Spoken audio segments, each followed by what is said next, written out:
Salman, if I can now reveal this, since we pretty much know what the picture is.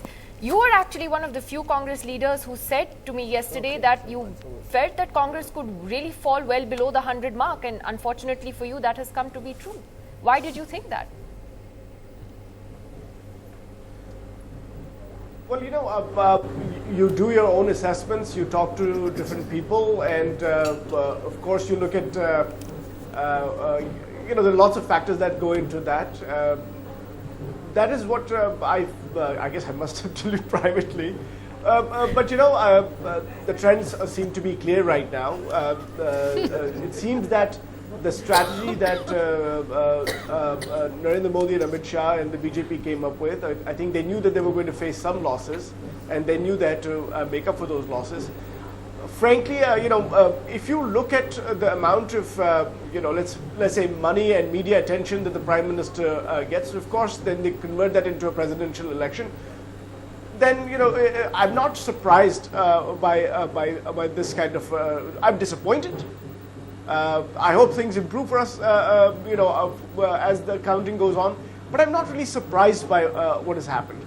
The kind of polarization that has happened in the country. I mean, in Bengal, if the results hold, that tells you a story about what's happening to Bengal. That Bengal, which is all about literature and other things, and now where Bengal might go.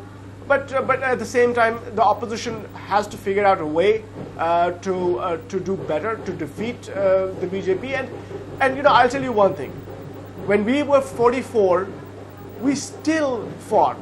This time we're going to be better, maybe not as much as we would have hoped for, but with some added numbers, especially the UP, I think maybe closer to 100, maybe cross 100. That would be, that would be something. We have more troops. Are you a little worried at this point that Rahul Gandhi is trailing now for a pretty long time in Amethi? Are you worried about that and the message that that's going to send?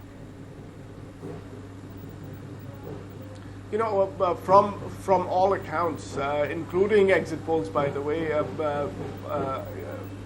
I think you should be winning this. I thought easily. So I'm not concerned yet. But if this continues for another hour, then I might be. But I think he's going to pull this out. I mean, that's what everybody's been telling us. In fact, the exit polls are telling us too, the ones that we thought were not done well. So let's see.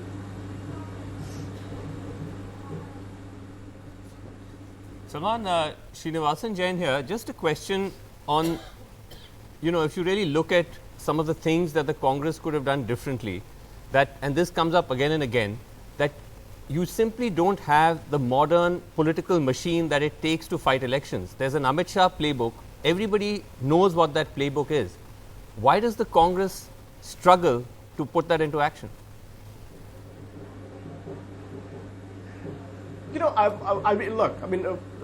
Srinivasan, I think I've mentioned this earlier. I've mentioned to many people.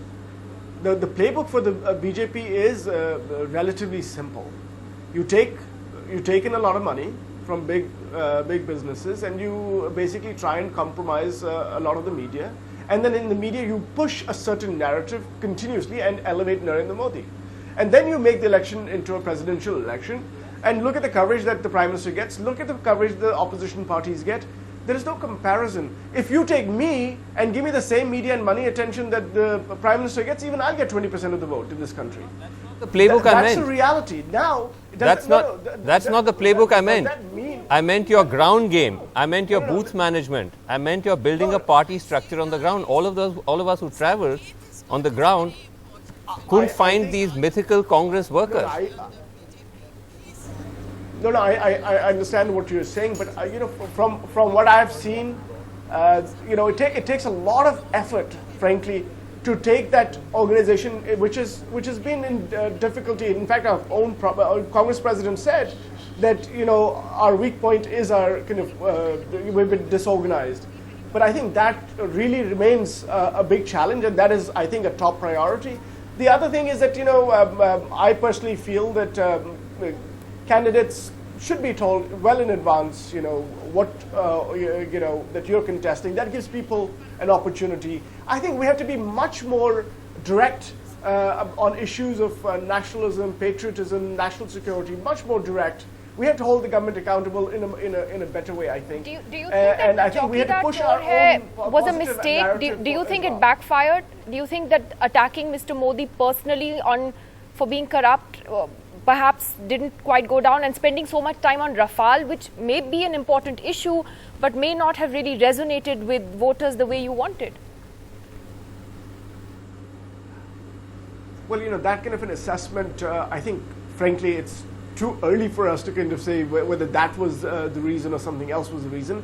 Look, I think we could have done better. Of course, I think the Congress president also said that, and others in the party believe that as well, and there are ways we can do better. The BJP, seems to have done exceptionally well. They also deserve credit for what they've done in terms of, they have a strategy. Whether I like it or not, whether they polarize or whatever, I feel that is bad for the country. I really do.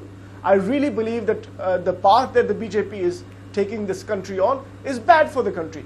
That does not absolve us of the responsibility of coming up with a counter, and that is what we have to really work on. But one positive thing that I really want to emphasize to the people who are watching the show is that if we fought for our values, with 44 people, we can do much better in the next Lok Sabha. I'm confident of that. And the Rajya Sabha is not going to be totally with BJP for years. So I think we're still going to have an opposition. It's going to be a stronger opposition, You and we believe will you'll hold be the government accountable. you will be a stronger opposition in the sense that you have definitely got more seats. Let's see how this plays out. Salman Soz, thanks for joining us. Sorry about revealing what you said.